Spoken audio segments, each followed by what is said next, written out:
Hey guys, how y'all doing today? My name is Franchise Fanatic and welcome back to the channel. And today for you guys is another Marvel movie review. Today we're tackling Captain Marvel 1, aka Captain Marvel. Now this, I actually just got this on Blu-ray. I've had it on DVD for a long time, so first time seeing it in HD. And yeah, we gotta address some stuff before we get into this. First of all, leave a like if you enjoyed this review, review. Subscribe if you're new. Now, regarding this film, I remember being in Hollywood Studios waiting for Slinky Dog Dash in Toy Story Land when this effing trailer dropped in 2019, and it looked fine. I was like, alright, cool, yeah, looks cool. And every comment in that freaking YouTube video was like, oh, Brie Larson's horrible. Brie Larson needs to die. Brie Larson's such a Mary Sue. Brie Larson sucks. She looks really wooden. Her acting's horrible. And it was just all these crazy, death threats and allegations and shit. It was insane. And I'm like, wow, this must be horrible. I watched the trailer, I'm like, oh, it's good. And then I watched the movie, and I was like, oh, yeah, it's good. And upon my rewatch, I was like, yeah, it's good. So it's really weird because there's this, fan base or fervently weird, passionate people that, like, absolutely effing hate Brie Larson, the girl that plays Captain Marvel. I don't understand why. Because, look, a lot of the times, when you watch these Brie Larson, not watch, but when you see these Brie Larson hating videos, most of them are far-right Republican. Now, as you guys know, I am Republican, but I'm not one of those radical weirdos that's like, oh, women are evil. I'm not like one of those weirdos. So it is kind of strange that, you watch, you see these crazy effing thumbnails, and Brie Larson has these big-ass googly eyes, or Kathleen Kennedy, for some reason, is there laughing, or Brie's crying. You know the people I'm talking about, okay? At least I think you do. They're not good people. They're horrible YouTubers. They're clickbaiting trash people. And yeah, it's a shame because I think Brie Larson, no, she's not the best actor in the whole friggin' universe, alright? But she's fine in her role as Captain Marvel. So I had to get that out of the way. There's this crazy hate train toward Brie. I don't really know what they act like she's a mass murderer, like she's Osama bin Laden too. I don't know. Maybe she is. I don't know her, but from what I've seen, she doesn't really do anything too bad. I don't think. I mean, she's just a decent actor. Maybe she's hot. So maybe that's why. I have no idea. But everyone in the world seems to hate this chick. She must have done something to their families. I don't know. But I enjoy her in this movie. Again, she's not the best actor in the whole world, but she's fine in this role. I think she's good. This also is a movie that is, is a lot of people have coined the term Mary Sue. I've talked about it before with defending Rey Skywalker, who is also not a Mary Sue. But to kind of briefly go over what a Mary Sue is before we actually tackle this, because I feel if I don't, someone's going to come at me in the comments and say, oh, she's actually a Mary Sue. A Mary Sue was a term given to a woman back in the day, and I believe it was a short story or something, and it was kind of a satire. It was a parody of this woman who was basically perfect at everything. She was, literally perfect at every aspect of her life, but then she got an illness and died.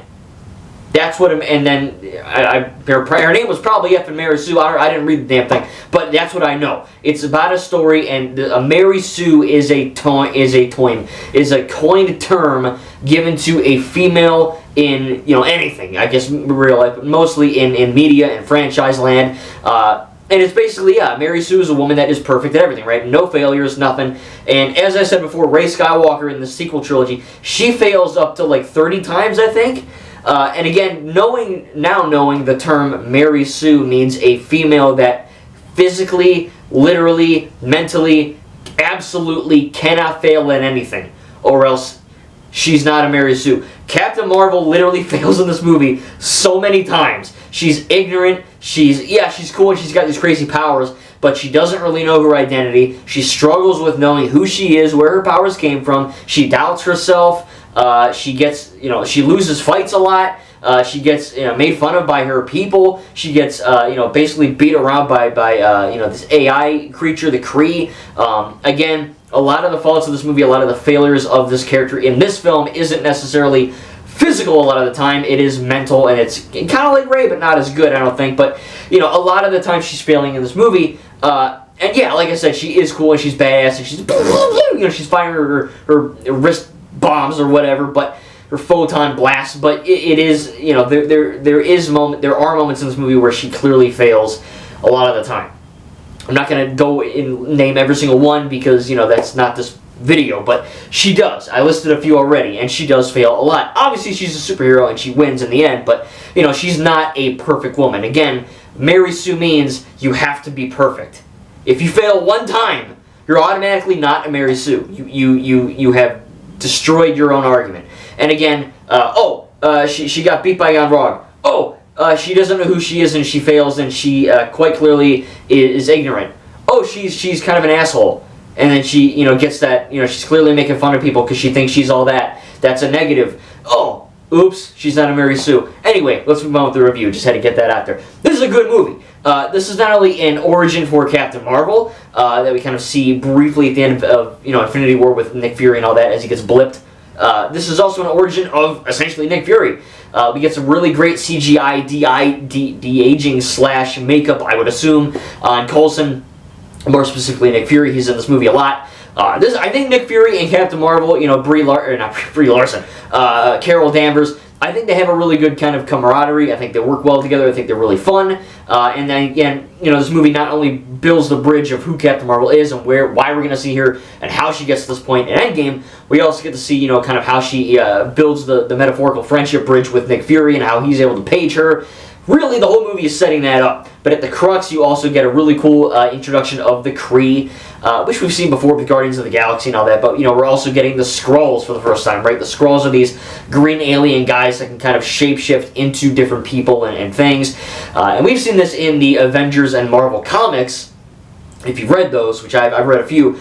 But in the MCU, this is kind of the first forte into that. So we're getting a lot of origins in this movie, right? We're getting origin of Captain Marvel, not the origin of Nick Fury, but he's in that, and he's younger. But we're also getting the origin of the Skrulls. And in the comics, the Skrulls are kind of these crazy bad terrorists. And in this movie, they kind of did a bit of a twist where they're not really bad. They're just trying to find a home. And they didn't really want to submit to the Kree's ruling. And they got... they kind of got canceled.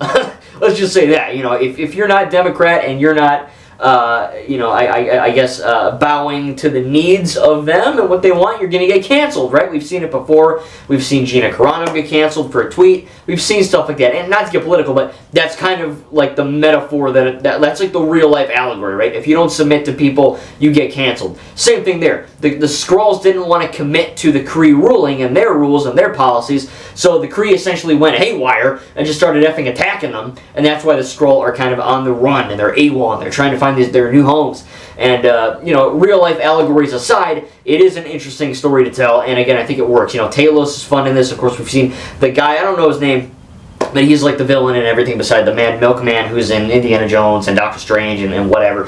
Death Stranding, he's in that too. So, he plays a good role. Of course, he's not the bad guy, really. There's kind of a bait and switch where we think the Skrull are the bad guys, and Captain Marvel kind of, learns from that. So she's not only learning her past, she's learning, who this AI, person is that she keeps seeing, who her friend is, and her daughter and all that. We're also get to see Nick Fury and how he kind of fits into all this, and the Skrull, and she gets to kind of piece these things together. And by the end, she's kind of got a full picture. And when she fights Jan Rog, played by Jude Law, who we're going to see soon in Star Wars Skeleton Crew, which is a show, he kind of is, the main bad guy, right? I mean, it's interesting. I think it's a really cool concept that, Veers, right? Carol Danvers, because the thing that Jan Rog found said Vers, and he called it Veers.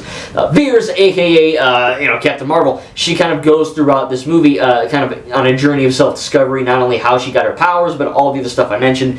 And by the end, like I said, when she is really the ultimate form, and she's kind of blasting the crap out of these guys and Jan Rog and all that, you really feel that, we've had a good character arc with, this character. And like I said, I genuinely don't get the hate for this actress or this character. She's clearly not a Mary Sue, as I've already described. So what do you get in the end of this? At the end of the day, you get a good movie. It's not amazing. It's not the best thing in the world, but it is a lot more memorable than certain other MCU films like Incredible Hulk or Thor 2, maybe even Thor 1, or Iron Man 2, for example. None of those movies are bad, but this is much more relatable and just more. I don't know. More, I guess, fun, I suppose, I don't know. It's cool. Like, she is ignorant and she is an a-hole, kind of like Tony Stark, she's kind of like, ooh, she's kind of giving these snarky remarks, and I like that, though. That is her character. I think it's kind of cool. She's kind of full of herself. Again, that is a flaw. She actually isn't all perfect. She does get knocked down a lot, but she thinks of herself as kind of perfect, and that, again, like I said, flaw, not a Mary Sue, But at the same time, it is kind of cool to have that interesting character arc. You know what I mean? She kind of goes on this little discovery tour, metaphorically. And like I said, the action is great. I love the CGI. You know, there's a few moments where they thought they could kind of get away with Captain Marvel in the, you know, in the suit with like her mask on, and you just see her lips and her face. You can tell that CGI when she's got the glowing blue eyes and stuff. Really toward the end, you know, I could tell they just had a CGI a person. Not bad, but it is noticeable. Like I said, some of the jokes don't land. Most of them do, though. I think that, you know, Nick Fury and Captain Marvel really kind of go off each other quite well. We got to talk about the Flurkins, though, with Goose, the cat, which is actually, like I said, a Flurkin. We're going to see the Flurkins more in the future of these reviews, but in this case here, I think it is interesting that, you know, this cat, this cute cat, is actually like some crazy killing Flurkin thing. But it also is interesting that, you know, Nick Fury, that's how he loses his eye, right? That, I don't want to say it's a negative, okay? I don't, because it's not inherently an objective flaw with the film.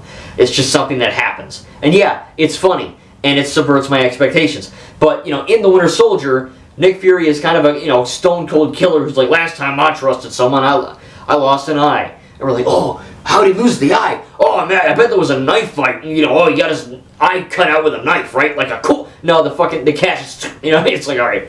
You know, I remember seeing that in the theater and going, oh, Jesus. I was like, really? The cat? You know, so it does take away a bit of the suspense and a bit of the danger and a bit of the mystique. Not the X-Men character, but, you know, the mystery behind Nick Fury, and it's just like, oh yeah, it's a cat alien thing. What do you do? You know? So yeah, it's funny, it works within the context of the film. It does take a bit out of it when it comes to the overall mythos of Nick Fury. But again, I'm not going to really count that as a negative because it's not an issue with this film particularly. It does, however, ruin a bit of the character for me. You know, it's just like, oh yeah, it's not a knife or a gun. It was just, you know, a cat, a Flurkin. It was the paw of an animal. You know, I don't know. Like I said, though, it's funny in the movie and it works. Just it does kind of take away a bit from the overall thing. But we're not here to review the overall thing. We're here to review this film. So in this film's context, it's fine. But it is kind of wonky. But like I said, there isn't really too much to hate other than that, or, you know, slightly dislike. I like the comedy, I like the music, I like the vibe and tone of the movie. I like how they put this, you know, some songs during the action scenes. I love the overall view of Kree. I think that looks really cool. Again, I like the interest and the lore of the Kree and the Skrulls. They kind of, you know, like I said, Last Jedi-esque, subverts our expectations into thinking one side is bad when they're actually good. And we go on the same journey that, you know, Carol does in the film, where, you know, we're finding out more about her life as she finds out about it, and as she finds out about the you know, sides that are kind of twisting and turning, so do we. That's pretty effing cool. And again, not a lot of MCU movies do that, and it's pretty unique in its storytelling and its delivery, which is pretty cool. Again, I like the CGI, I like the fight scenes. I think, you know, Brie Larson does a great job as Carol Danvers, you know, Captain Marvel. You know, the kind of message toward the end of, you know, like a little montage of Carol as a little girl, like crashing her go-kart, or, you know, I don't know, like falling on the baseball field or something, or, you know, her whatever, like her training in the army or the whatever, and she can't grab the rope because she's not strong. You know, that's stuff that we can all kind of, I mean, I can't relate to that, but, you know, metaphorically I can relate to, you know, failing and all that. We've all failed at something in life, but we always, you know, as humans, most of the time we try to, at least we get back up and we keep fighting and we keep being boss.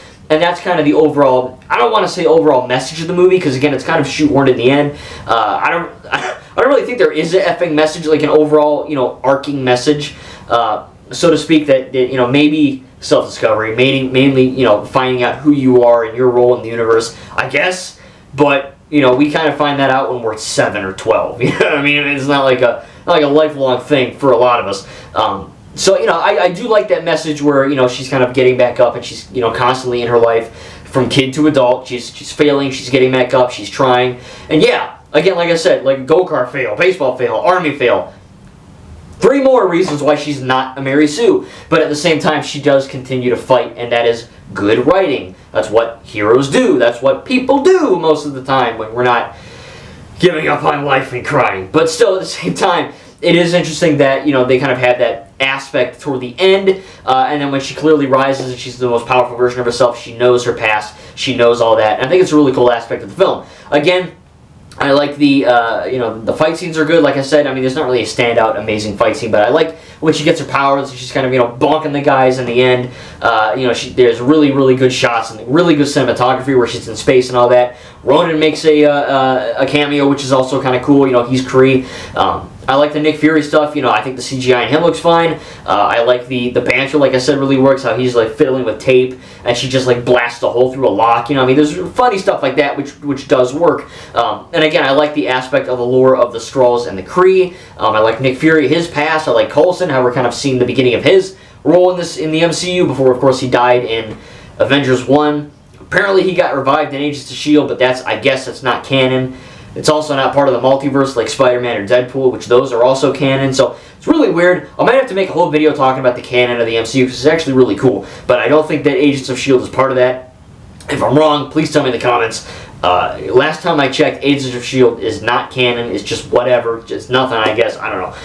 I want to watch it. I just haven't gotten around to it, but if it is canon, that'd be really, really cool, so tell me if you know that. But again, at the end of the day, man, it's a fun movie. Like I said, I genuinely don't understand the hate for this movie. Or Brie Larson. Again, maybe Brie Larson's a secret killer. I don't know. I don't know her, but it's just really weird, like I said, that these radical right people are like, they take every chance to like bash her, call her Mary Sue. Again, we already went over that. She's clearly not. And like I said, you're left with a good movie. It's got good atmosphere, good vibes, good energy, good action, good CGI, good writing. I like the twists of the different factions and all that with the Skrull and the Kree. Really good ending. And again, this does set up Endgame, and it sets up where we're going to go from Infinity War. But it's not just that. It's not just the exposition, backstory, setup movie. It does all that stuff, but it also kind of, paints a picture of who Captain Marvel is, so that when she does show up in Endgame, which I'm watching tonight, whenever this video releases, that'll be the next one, it kind of makes sense within the lore, and it makes sense why she's here. And now that we know more about her, I think she's a pretty cool member of the Avengers. I think she's part of the Avengers. And I enjoy her arc. I enjoy her movie. The Marvels, I remember being maybe better. I don't know. We'll get to it. Don't worry. But I did enjoy this movie. Captain Marvel is fun. I think it's not perfect or anything like that. There's some CGI things. There's one or two jokes that don't land. I think if you really, really, really are grasping at straws, I think that the Flerken cutting out his eye is a bit weird. They wanted a cheap laugh at the expense of what could have been good writing and good lore, which we'll get to cheap laughs later in these reviews. But I think right now, like I said, we're not at that stage where everyone's being overworked. CGI looks like trash. The writing's trash. It's woke. Like, none of that. Like, it's a good movie. And yeah, there's a female. I think people need to also realize that when you have a female character, that doesn't automatically make it woke or bad. What would be woke is the woman saying, "I'm better than all men, and all men are horrible." That's woke. That's not good. Men and women are literally designed by God to be equal. Women were made from the rib or whatever the hell, but you know what I'm saying. Generally speaking, men and women are supposed to be and should be valued the same, right? So that would be bad if she's like, men suck, women rule. That'd be like, that's kind of weird. Same thing if men were like, women suck, men rule. I'd be like, yeah. You know what I mean? So I don't know. It is kind of weird that people take these crazy, either liberal or not liberal Republican opinions, and they just, this movie sucks actually. Let me make a clickbait video. But hopefully this wasn't clickbait. Obviously it wasn't. We went over the Mary Sue thing. We went over, I don't know why everyone hates Brie. And actually, like I said, this is a pretty darn good movie. Not my favorite film ever, but it was a lot better than what I remember. It sets up some really good stuff, and it actually has a good story to tell along the way. So tell me down below in the comments what you think about Captain Marvel. I'm going to give it an A-. Again, I had a lot of fun with it, and I can't wait to dive back into her character and her story, continuing with Avengers Endgame. After Endgame, I know the last of Phase 3 is Spider-Man Far From Home, but Deadpool and Wolverine's coming out in a few days. So after my review of Endgame, we're going to be doing Deadpool 1 and Deadpool 2. And then we'll go back to the MCU. Deadpool 1 and 2, they are in the MCU through the multiverse, so you'll see a little thing with the title. But still, it'll be fun. But yeah, so we're going to be taking a break from the MCU, the MCU main, and then we're taking a little deviation for the MCU, which is still canon. Deadpool 1 and 2 are canon to the MCU now, which is awesome. And then we're going to go back to the official main stuff with Far From Home. And yeah, man, like I said, I think I'm going to have a video on the MCU canon soon, because it's kind of confusing, but it's also really effing cool. So I got to talk about that. I'm going to have to make a video on that soon, so look forward to that as well. Anyway, I can't wait to cover more MCU stuff with Avengers Endgame. And again, let's talk everything Captain Marvel down below in the comments. Thank you guys, we'll see you in the next video.